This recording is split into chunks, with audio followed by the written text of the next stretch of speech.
So I'm curious to know because you and I both learned about Six Sigma in our journey at G. Which part of Six Sigma do you like the most? There's several different frameworks in Six Sigma, but one of them is like DMAIC. So it's like DMAIC. So define. Like I always start with this, like define. What is the problem you're trying to solve, right?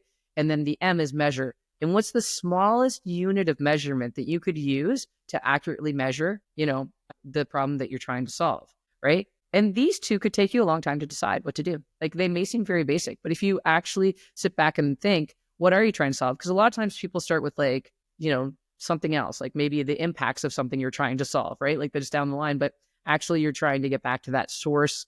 Like, what is it? Like what's that control point, right? So you have to start with the defining the problem. I think that this is a good method. It's a good like mental roll through, right? You could go with what is the problem? Like, how would I measure it? The A is analyze, then analyze it. And then once you've analyzed it, because now you figured out how you want to measure it, you can start to improve it, right? And then you can see how it goes. And then the C is control. The control is where the money's at, right? Because then that means it's sustainable and no one has to touch that stuff again. So that's the one that I like the best. How about you, Shveta? Which one do you like, or what do you think of? I have been leaning a lot on SIPOC, and that really helps unpack the real anatomy of what we are trying to solve for. So I'll give you two more examples, which are very recent and which I feel very excited about. One was where a client was trying to replicate their local process in a different geography, and they did not have their processes documented. So I went through a journey with the client to say, okay,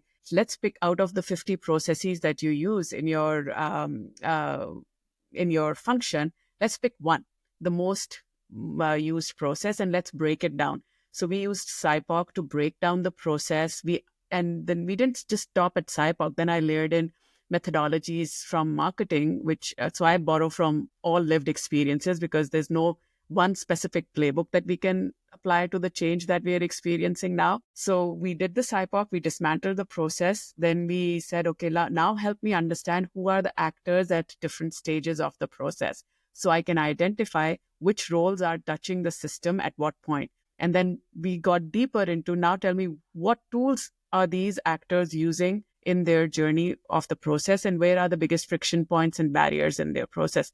So that gave the client a very holistic picture of, this is how my work is being executed, and here are the bottlenecks and friction points. It gives a good starting point for a strategic conversation around, one, is this problem worth solving? And if it is, what parts of the problems are worth solving?